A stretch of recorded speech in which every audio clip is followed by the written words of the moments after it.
This one works, so there we go. Don't blame me. You know who I could blame?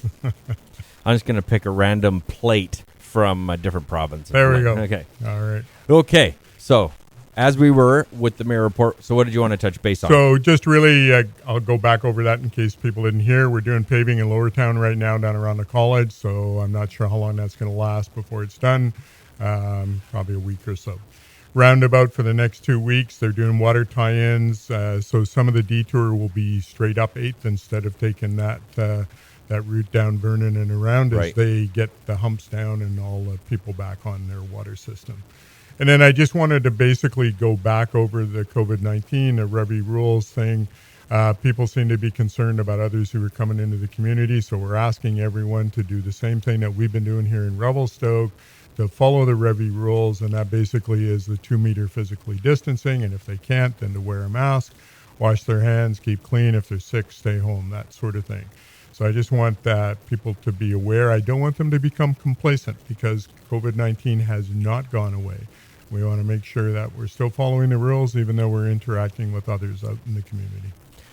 Well, with that being said, there's a little pilot project that's going on right now where there's what appears to be like extended patios, but it's more like an extended sidewalk down at the Tetra block. And I haven't seen where it's all done.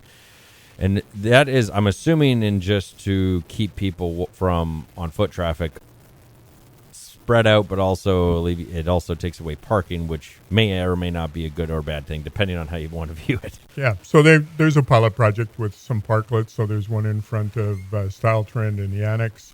Padrino's there. There's a couple others where they've got patios out so that they can have full capacity. We're talking about restaurants. But the parklet idea is to make sure that there's enough room for people who are frequenting those businesses. They have space, they can get in and out, and they have a place to wait, that sort of thing. So it's just to see how that's going to work for these people and so that they can still have their capacity as merchants. And other merchants in the community as well. They can put things out on the sidewalk and whatnot if they have the staff and able to police that and look after that. They just have to ask the city for the permission, and they'll be granted the permission to do that sort of thing. So. Okay.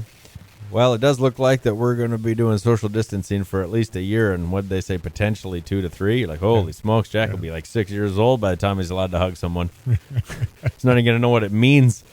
Yeah, so the world has changed by this event. There's no doubt about it. So we'll just see how things move forward.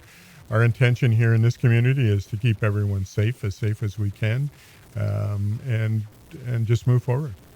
So I see that the Stay Puft Marshmallow Man is still in existence down at City Hall, and I heard some blasting. I guess it didn't wrap up on Sunday. No, I guess not. I think they're working on the tower now, so we're hoping that's going to be done. We're expecting to have some staff, if not most staff, back into the building next Monday and have some of the issues that were there mitigated so that there's no dust entrance into the building, but also the noise. I mean, we're hearing the noise all downtown with that sandblasting. Are we more over budget now? I don't think it's cost anymore. Okay, well, that's a good thing. Yeah. So I see there's a proposal on deck for a potential vacation rental / business building down at Powerhouse Road kind of idea. So that's kind of an interesting twist on what's been going on down there. Well, it's been there. So, where the CrossFit is and a few other businesses, those are set up that way where you buy the unit and you have a storage unit or a place to work or the intention was snowmobilers could come, they could work on the machines down below and stay up above as a vacation rental. So that's already there in phase 1, and so now there's phase 1 and 2, and now there's a phase 3 that's on board that's gone to the APC, and then will be coming to council. It's not the worst idea down at Powerhouse Road. It certainly doesn't affect the residential area. No, and it's kind of designed for that sort of thing. The zoning is there. It's basically that's what's already in existence. Maybe we could reimagine all of Powerhouse Road. Maybe it'll be like an elite place to live, People want to start living at the bottom of Powerhouse Road next to the Rona.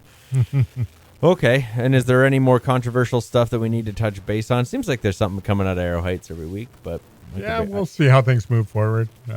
There's always people with opinions and letters and that sort of thing, and we'll just move forward. I see Community Connections purchased the old Gillespie building. I'm just going to call it that because what are they called? Revelstoke Cable. Revelstoke Cable. Yeah, building, so that's kind of makes they need the space, so that makes sense. That works out. That's yeah, good. It's going to be nice. Nice Yeah. to see them refurbish that and have a place. Yeah, Right. good for them. Anything else that's pressing that we need to touch base on? Nothing that I can think of at this point. You know, the Mount Begbie thing, there's a petition going around to make sure that something's done. And I've had a conversation with the minister and his department last week talking about Mount Begbie, and Director Brooks Hill and CSRD chair and myself have asked for a conversation with Minister Donaldson regarding putting in a park or land use planning for this valley as we move forward. So we hope to do that during the UBCM talks. Okay, well, sounds good. If you have any questions, email Gary and we'll touch base with them on Friday. Enough. Thanks, so Gary. much.